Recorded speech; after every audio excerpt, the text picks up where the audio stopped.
If you're counting on Social Security to carry you through retirement, especially if you're over 60 or about to hit that milestone, you'll want to listen closely. It doesn't matter whether you've been collecting checks for years or you're just about to file. By the end of this video, you'll know exactly who's most at risk when things start to shift, and I promise, what I tell you at the end will surprise you even more than the title did. So stay with me. Let's get one thing straight right off the bat. There isn't some official notice from the Social Security Administration saying your payments will be slashed this December. But don't let that make you breathe too easy. Because while those big, across the board cuts everyone talks about are still a few years off, 2034 if nothing changes, the early moves that lead up to them can start quietly, long before the public ever hears a word. And that's why December might be a bigger deal than most people realize. Before we dive in, drop your age and state in the comments. I want to see how many of you are already collecting versus still planning for it, and it really helps this video reach more people who need to know what's coming before it hits. So here's what's actually happening. The most recent Social Security Trustees report basically repeats what they've been warning for years. If Congress doesn't step in, the trust funds run dry around 2034. When that happens, automatic benefit cuts of around 20% kick in. That's not internet rumor. It's printed right there on the government's own website. Now, some people hear that and shrug. That's a decade away. They'll fix it. But here's what they miss. Before big cuts hit everyone at once, smaller, quieter moves hit a few groups first. And those groups aren't always who you'd expect. It's not just the poorest, the youngest, or the brand new retirees. It's people who slip through the cracks, those with complicated work histories, disability claims, survivor benefits, or multiple sources of income. These are the folks who get flagged for reviews, delays, or reevaluations long before anyone admits it's really a cut. That's how the system starts tightening, not with a headline, but with a letter in your mailbox or a missing deposit in your bank account. Think I'm exaggerating?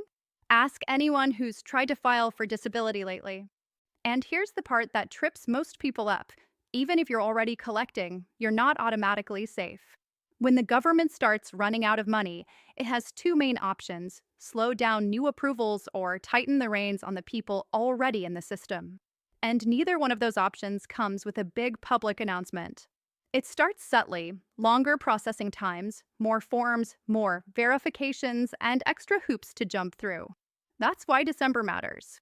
Not because your benefits stop on December 1st, but because that's when budgets get finalized, year-end reports come out, and agencies quietly make the kinds of internal adjustments that ripple through the system. If there's ever a moment where those quiet changes start, it's right around now.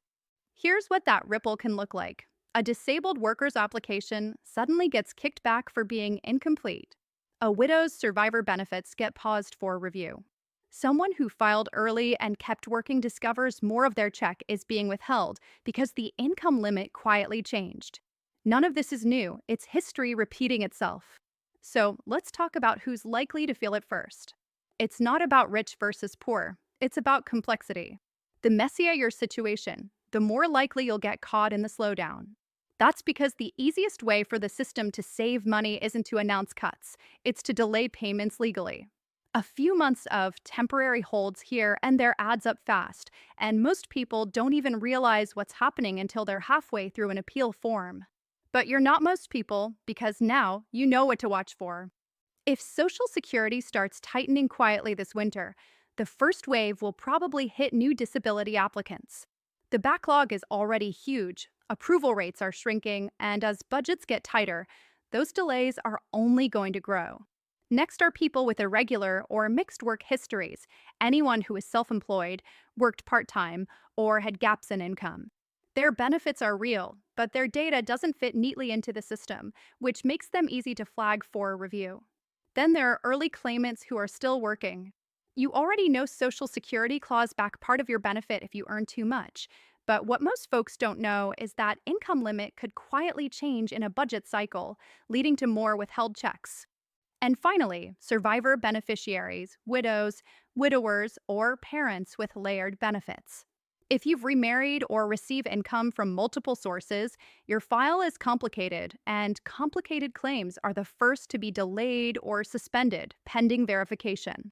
The truth is, these early moves don't show up on the evening news. They show up as letters in your mailbox, login notices, and missed deposits.